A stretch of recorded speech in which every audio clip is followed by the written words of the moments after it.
Bharatiya Janata party के क्षेत्रीय अध्यक्ष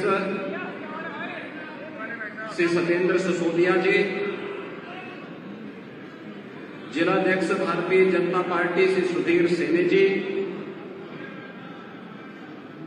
जिला प्रभारी श्री सूर्य प्रकाश पाल जी, जिलाध्यक्ष मेरठ श्री शिव कुमार राणा जी, केंद्रीय मंत्री और लोकप्रिय सांसद मुजफ्फरनगर डॉक्टर संजीव बालियान जी, उत्तर प्रदेश सरकार में मंत्रिमंडल के मेरे वरिष्ठ सहयोगीगण श्री अनिल कुमार जी, श्री कपिल देव अग्रवाल जी, लोकदल के विधान मंडल के नेता श्री राजपाल बालियान जी, जिला पंचायत अध्यक्ष डॉक्टर वीरपाल निर्वाल जी, भारतीय जनता पार्टी के सभी पदाधिकारीगण, सभी माननीय जनप्रतिनिधिगण, पूर्व जनप्रतिनिधिगण और मुजफ्फरनगर के हमारे सभी प्रबुद्धजन, उपस्थित बहनों और भाइयों, भागवत की इस भूमि को जिसे दुनिया सुख तीर्थ के रूप में जानती है, इस पौराणिक भूमि को कोटि कोटि नमन करते हुए मैं आप सबका हृदय से अभिनंदन करता हूं।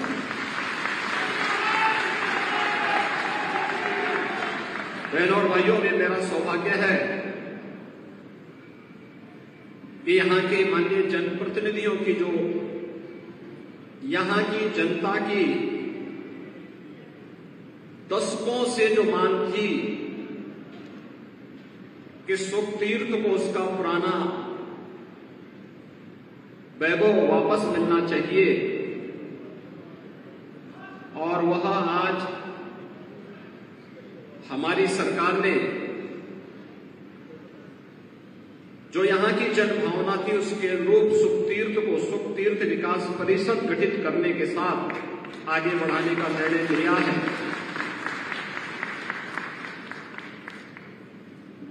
हजारों वर्षों की विरासत आपके पास है। आप भी कह सकते हैं कि जीवन की सच्चाई को श्रीमद् भागवत महापुराण के माध्यम से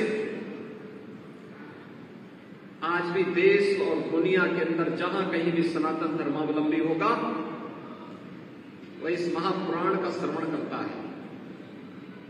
और आप कह सकते हैं कि 5000 वर्ष पहले सबसे पहले सुखदेव जी महाराज ने इस महापुराण का वाचन कहीं पे किया था, तो हमारे जनपद में किया था, मुजफ्फरनगर जनपद में। अब सोचो, दुनिया के अंदर 5000 वर्ष का इतिहास कितने लोगों के पास होगा? किसी के पास नहीं। लेकिन आपके पास उंगली में गिनने के लिए है 5000 वर्ष पुराना इतिहास। इतिहास बनाने की पूरी है। एक और आपको इस पौराणिक उपलब्धि के लिए बधाई, और दूसरी तरफ किसानों के मसीहा भारत के पूर्व प्रधानमंत्री चौधरी चरण सिंह जी को भारत रत्न मिला। चौधरी साहब को सम्मान बहुत पहले मिलना चाहिए था, लेकिन किसान पिछली सरकारों के एजेंडे में नहीं था। अन्यथा ये कार्य बहुत पहले होना चाहिए था। क्या कर रहा था इंडी गठबंधन?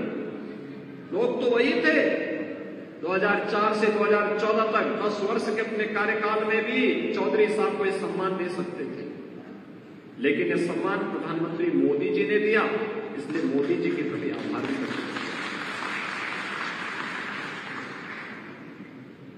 भारत के विकास का रास्ता हमारे देश के गांव और खेत और खलियान से होकर के जाता है। ये बात कहने वाला भारत माता का कोई एक सपूत था, तो चौधरी चरण सिंह, चौधरी चरण सिंह। और आज चौधरी साहब के प्रति कृतज्ञता ज्ञापित करने के लिए प्रधानमंत्री मोदी जी ने उन्हें भारत रत्न देकर के भारत की उस गौरवशाली परंपरा के साथ जोड़ने का काम किया है, जो हर भारतवासी के लिए सम्मान की बात है। तो स्वाभाविक रूप से मुजफ्फरनगर भी, हमारा पश्चिमी उत्तर प्रदेश भी और हमारा उत्तर प्रदेश भी इससे गौरवान्वित हुआ है, क्योंकि चौधरी साहब उत्तर प्रदेश के मुख्यमंत्री के रूप में भी अपने दायित्व का निर्वहन करके जनता जनार्दन को विकास की एक नई धारा के साथ जोड़ने के कार्य किए। बहनों और भाइयों, मैं आज मुजफ्फरनगर में आया हूं एक सामान्य रूप से। जनसभाएं हम लोग बाद में करने के लिए आए थे, लेकिन डॉक्टर संजीव बालियान जी ने नामांकन किया, तो नामांकन के बाद जब तक सिंबल वगैरह आदि आवंटित होते हैं, तो मैंने कहा तब तक मैं प्रबुद्ध जनों का आह्वान करने के लिए एक बार होकर किया था, क्योंकि यहां पे जो लोग आए हैं ये अलग अलग संगठनों से जुड़े हैं। कोई बार एसोसिएशन अधिवक्ता समुदाय से जुड़ा हुआ है, कोई इंडियन मेडिकल एसोसिएशन से जुड़ा हुआ है, कोई शिक्षक समाज से जुड़ा हुआ है, कोई व्यापार मंडल से जुड़ा हुआ है, कोई चैम्बर ऑफ इंडस्ट्रीज से जुड़ा हुआ है, कोई अलग अलग तबके से जुड़े हुए लोग हैं। उन सभी लोगों का, क्योंकि वो समाज का नेतृत्व वर्ग है, उस नेतृत्व वर्ग से मैं अपील कर सकूं। यद्यपि डॉक्टर संजीव बालियान जी अपने क्षेत्र में बराबर जुड़े रहते हैं, तो उनके पास बाकी काम ही किया, दिल्ली में या तो मुजफ्फरनगर या फिर लखनऊ में यहां की समस्याओं को लेकर के उस कार्य का समाधान करने के लिए, और इसलिए वे ज्यादा समय अपने संसदीय क्षेत्र को देते हैं। ये जिम्मेदारी देने के लिए ही मैं आपके पास आया हूं कि चुनाव के दौरान प्रत्याशी से अपेक्षा नहीं होनी चाहिए कि हर घर जा पाए, हर विधानसभा में जा पाए या हर गांव में चला जाए। उनके कार्यक्रम सीमित होंगे, जो कि केंद्रीय मंत्री हैं तो अन्य क्षेत्रों में भी उनको प्रचार के लिए जाना पड़ सकता है। इसलिए हर प्रबुद्ध जन को, हर पदाधिकारी को, हर जनप्रतिनिधि को, हर कार्यकर्ता को स्वयं संजीव बालियान बनना पड़ेगा, तब मोदी जी के संकल्प की पूर्ति में हम सब सहायक हो पाएंगे। आप देखिए ना, एक वोट की कीमत आपकी कितनी होती है? एक वोट वह देश की तकदीर को भी और देश की तस्वीर को ही बदल सकती है। आपका एक वोट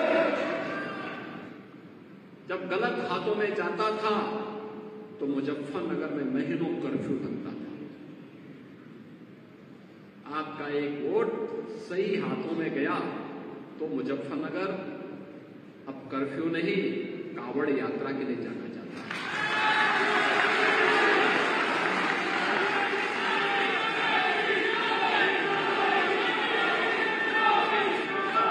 आपका एक वोट गलत हाथों में जाता था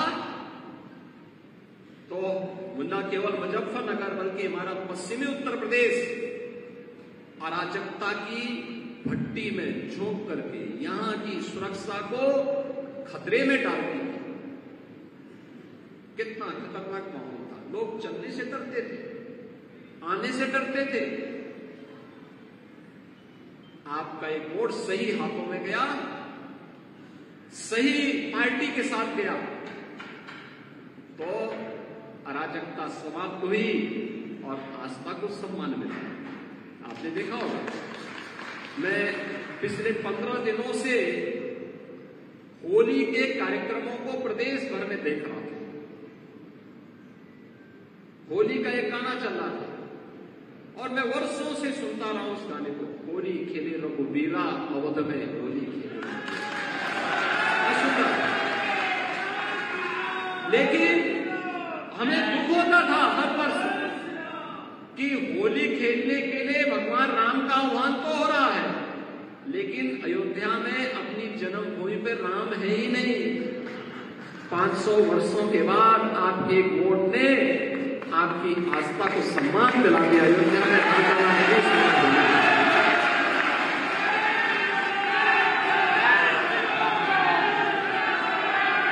आपका वोट गलत हाथों में जब जाता था तो वह गलत हाथ रंगदारी वसूली करता था, लेकिन एक वोट सही हाथों में गया, सही पार्टी के साथ गया, तो परिणाम क्या है? अब रंगदारी नहीं, अब पीएम स्वनिधि योजना के माध्यम से स्ट्रीट वेंडर और व्यापारियों के लिए भी लोन के रास्ते खुले हुए हैं। एक बार नहीं, 2 बार नहीं, 3 बार नहीं, यूपी के अंदर अब तक 18 लाख स्ट्रीट वेंडर को पीएम स्वनिधि योजना में ऋण की सुविधा उपलब्ध हुई है। 18 लाख लोग। बहनों और भाइयों, एक वोट की कीमत आपको समाज को बताना है,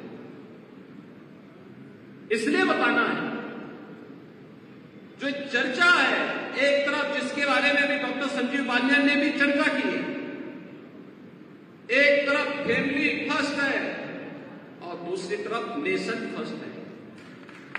मोदी जी के नेतृत्व में नेशन फर्स्ट की बात होती है, देश पहले, और इंडी गठबंधन के साथ जुड़े हुए लोगों के लिए परिवार पहले है। वे जातिवाद की बात करते हैं और मोदी जी गरीब कल्याण की बात करते हैं।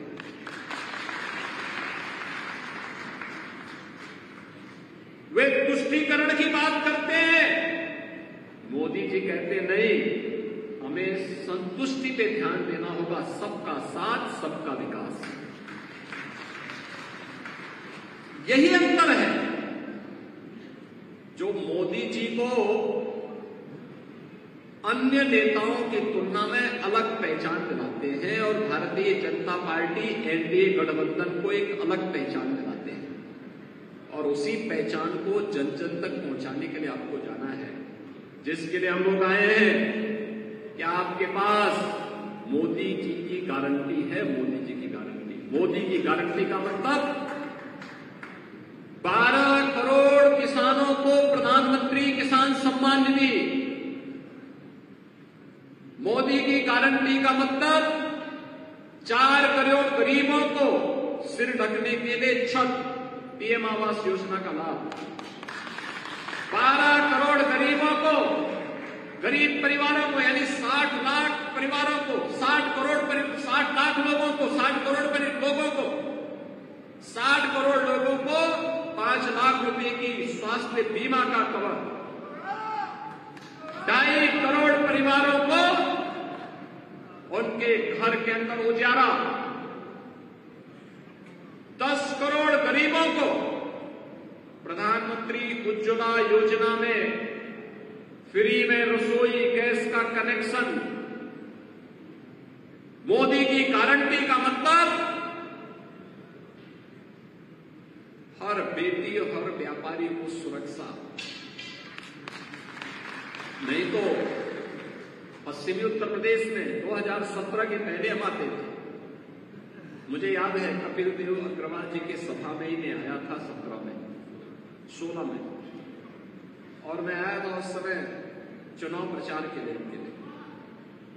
क्या स्थिति थी उस समय, क्या तनाव का माहौल था। मैंने कभी ये तनाव के माहौल में आप लोग रहते हैं, इस तनाव से मुक्त तो करिए। और मैं धन्यवाद दूंगा कि मुजफ्फरनगर वासियों को उन्होंने उस आह्वान के साथ जुड़ करके प्रधानमंत्री मोदी जी के नेतृत्व में विश्वास किया और उत्तर प्रदेश में भी भारतीय जनता पार्टी की सरकार बनने में अपना आशीर्वाद दिया। 2014, 2017, 2019, 2022 ये लगातार आपका आशीर्वाद मिला। तो मुजफ्फरनगर लोकसभा सीट में ही, सरथना में ही प्रदेश का पहला स्पोर्ट्स यूनिवर्सिटी बन रहा है, वर्ल्ड क्लास यूनिवर्सिटी बन रही है।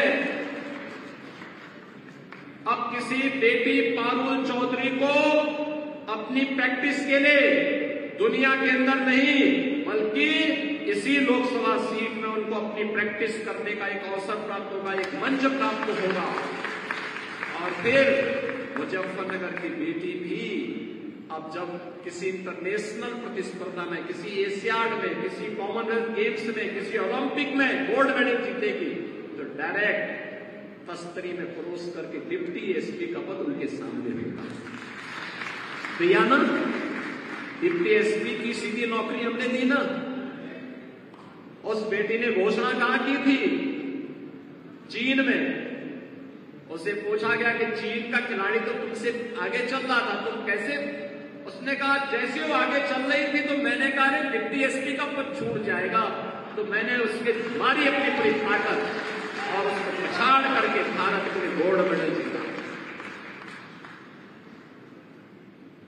अब होनहार खिलाड़ियों की जगह बनेगी मुजफ्फरनगर लोकसभा से, पहले से है, लेकिन उसको और एक नया स्वरूप, नए कलेवर के साथ, पूरी भव्यता के साथ, एक इंटरनेशनल खेल की हम यूनिवर्सिटी, स्पोर्ट्स यूनिवर्सिटी यहां बनाने जा रहे हैं। आज आपने देखा होगा डेवलपमेंट के कितने कार्य हुए, और डेवलपमेंट तब सार्थक है जब सुरक्षा हो। सुरक्षा के मोर्चे पर कोई कोताही नहीं, कोई कोताही नहीं। बेटी और व्यापारी की, अन्नदाता किसान की सुरक्षा में जो सेंध लगाएगा तो फिर वह भी देख रहा होगा कि उसको भी 10 बार सोचना पड़ता है कि अगर मैं लगाऊंगा तो फिर इसका परिणाम क्या होगा। बहनों भाइयों, जो वर्षों से मांग थी आगे कि निजी ट्यूबवेल ऑपरेटर को भी, उस अन्नदाता किसान को भी फ्री बिजली मिले। यद्यपि प्रदेश में बहुत वोट आ रहा था, हमने कहा भी नहीं, अन्नदाता किसान के लिए करेंगे, और 2600 करोड़ रुपए इसी साल अपने बजट में अपने लिए भी किए हैं, इसके लिए किए हैं, जिससे उस पैसे को हम सरकार से देंगे और उनको फ्री में पानी, बिजली उपलब्ध करवाएंगे। सोलर पैनल भी उपलब्ध करवाए जा रहे हैं, बेहतर कनेक्टिविटी की जा रही है, सभी प्रकार की सुविधाओं से युक्त किया जा रहा है। और इसीलिए मोदी जी के आने के बाद पूरे देश के अंदर हम एक नए भारत का दर्शन कर रहे हैं। एक नया भारत, इस नए भारत के बारे में दुनिया के मन में सम्मान का भाव जगा है। आज भारत के पासपोर्ट की कीमत दुनिया के अंदर बढ़ी है, भारत की सीमाएं सुरक्षित हुई हैं, देश के अंदर नए नए संस्थान स्थापित हो रहे हैं, भारत एक सही दिशा में आगे बढ़ चुका है। एक नया भारत जिसमें सुरक्षा भी है तो समृद्धि भी है, जिस नए भारत में आजीविका भी है तो आस्था भी है। आप सोचो, क्या अयोध्या में राम मंदिर का निर्माण ये सपा बसपा और कांग्रेस के लोग करा पाते क्या? आप में से कितने लोग अयोध्या गए दर्शन करने के लिए? पूरा मुजफ्फरनगर ही जा चुका है। आप मुझे बताइए, अब तो नई अयोध्या के दर्शन हो रहे हैं ना, अब तो अयोध्या अच्छी लग रही है ना। आप सोचो, पिछले 2 महीने के अंदर अयोध्या में 1.5 करोड़ से ज्यादा श्रद्धालुओं ने दर्शन किया है, और देश के अंदर से अलग अलग क्षेत्रों से, यानी इतने बड़े पैमाने पर लोग आ रहे हैं और सुगमता से दर्शन हो रहे हैं। सड़कें वहां चौड़ी हो गई, भव्य राम मंदिर का निर्माण हो गया, रामलला विराजमान हो गए। नहीं तो सब सपना था। आपके पूर्वजों ने इस धरोहर को बचाए रखने के लिए अपने संबोधन के साथ ही राम राम जोड़ दिया।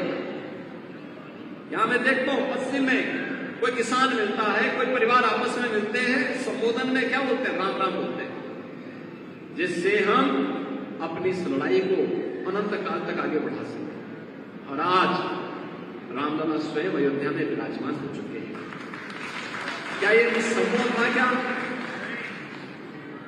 क्या ये पिछली सरकारें कर पाती? क्या उन्होंने कर्फ्यू दिया, उन्होंने अराजकता दी, उन्होंने आस्था के साथ खिलवाड़ किया, उन्होंने बेटी और व्यापारी की सुरक्षा में सेंध लगवाई। लेकिन आज एक नए माहौल में हम आगे बढ़ रहे हैं। हमें मोदी जी को तीसरा कार्यकाल देना है, क्योंकि मोदी जी भारत को दुनिया की तीसरी बड़ी अर्थव्यवस्था के रूप में काम कर रहे हैं। अगले 3 वर्ष के अंदर भारत को दुनिया की तीसरी बड़ी अर्थव्यवस्था बनाना है, तो मोदी जी को तीसरा कार्यकाल देना होगा। और मोदी जी को तीसरा कार्यकाल देना है तो हमारे प्रबुद्ध जनों को, जो नेतृत्व वर्ग है अपने अपने तबके का, उन्हें अपनी जिम्मेदारी का निर्वहन करना होगा। जिम्मेदारी का निर्वहन इस रूप में कि नहीं, मेरी भी जिम्मेदारी है। पहले वोट करने के लिए जाना है। आपका तो पहले चरण में चुनाव है, तो आप लोग तो 19 अप्रैल को चुनाव में आपको भाग लेना है।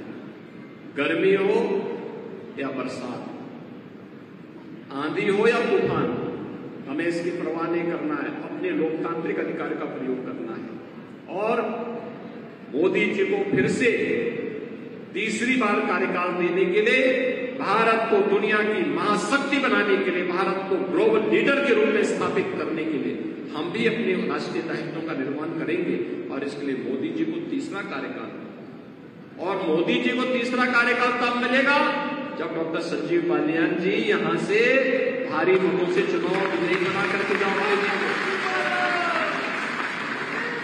और आप चिंता मत करिए, मोदी जी का संकल्प है, मोदी जी का संकल्प है विकसित भारत।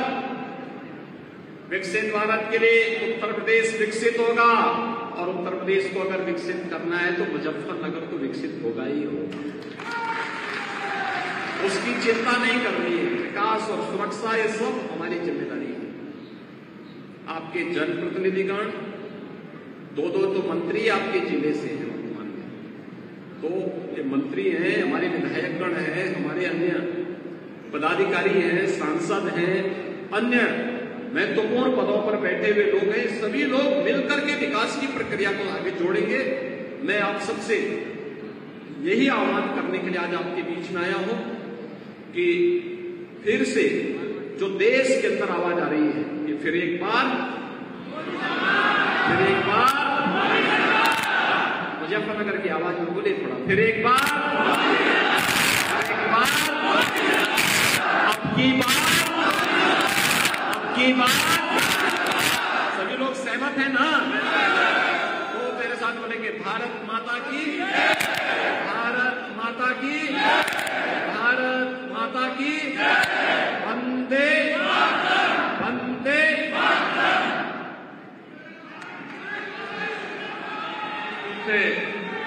माननीय मुख्यमंत्री जी के आह्वान का हम पूर्ति करेंगे और इस कार्यक्रम के समापन के लिए धन्यवाद के लिए मैं आमंत्रित करता हूं।